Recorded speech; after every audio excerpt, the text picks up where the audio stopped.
Who could have thought the day would ever come when an SUV wears the Prancing Horse logo?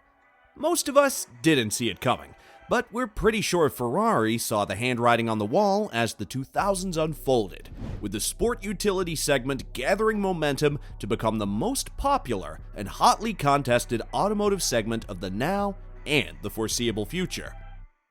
The SUV craze effectively forced supercar makers to either jump into the fray or hold their peace forever.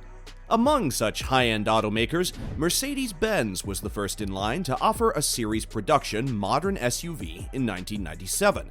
The Bimmer wouldn't be outdone by its arch-rival, so the 1999 BMW X5 came as no surprise.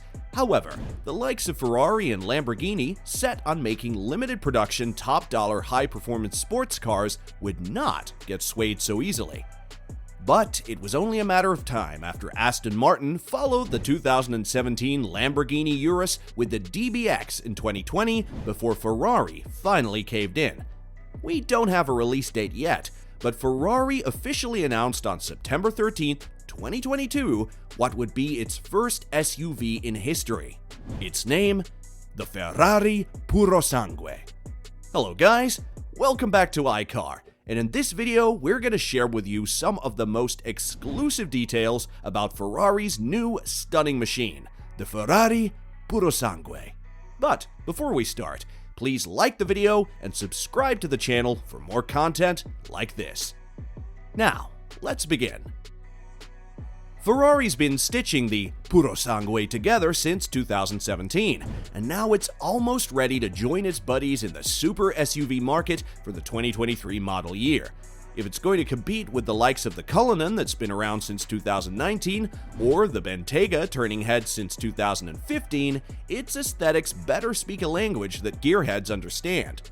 That said, the Purosangue's design is quite interesting because it marked the Italian marque's first ever four-door bodywork, as well as being its first high-riding automobile. That means a radically different design approach comprising a completely new, absolutely bespoke chassis to achieve the design elements of regular Ferraris on this new SUV with a Prancing Horse badge. From what we've seen, the design cues are aplenty. To take in the front fascia, your eyes immediately get drawn to the headlights, apparently inspired by the SP1 Monza, just stretched.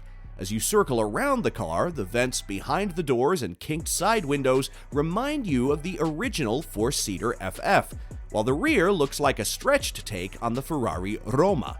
It's a hands-down beautiful SUV we'll likely be talking about for years, just as we know not everyone will get pleased, which from our experience are typically disgruntled who hate the idea of a Ferrari SUV in the first place.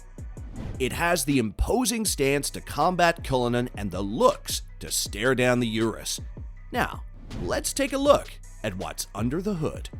If you happen to be among the disgruntled fans, we think the naturally breathing 6.5-liter V12 should win you over. After all, this is a Prancing Horse, jacked up or not. The 12-cylinder engine wears the marque's signature red-painted valves to justify the 715 horsepower and 528 pound-feet of torque with 8,250 redline. Ferrari confirmed the mill propels the Purosangue to 62 miles per hour from rest in 3.3 seconds and a 193 mile per hour top speed.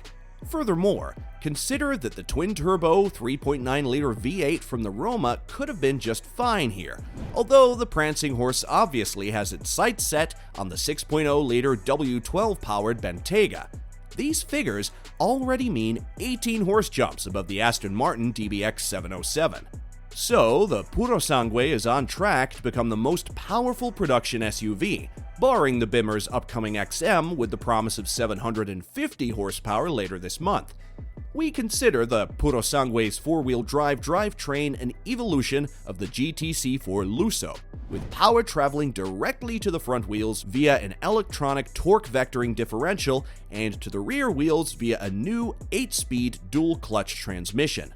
The drivetrain setup improves the Purosangue's front-to-rear weight distribution to 49 to 51. Moving on to the interior.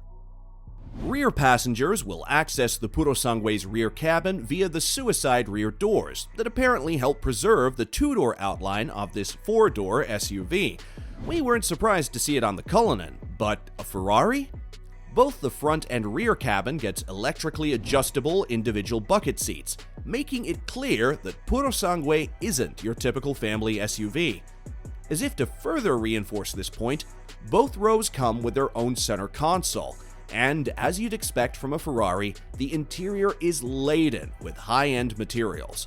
The interior design language heralds performance and comfort, both for the driver and the passengers, although the driver naturally gets the better experience. Take the curvy dashboard, for instance. The cockpit is beyond driver-centric, with nearly all the controls literally at the driver's fingertips via the steering wheel. The lack of a centrally mounted infotainment touchscreen elicits a double take, considering that tablet-style displays are the rave these days. The Purosangue dashboard features a digital driver's display, while the passengers get an all-new 10-inch touchscreen.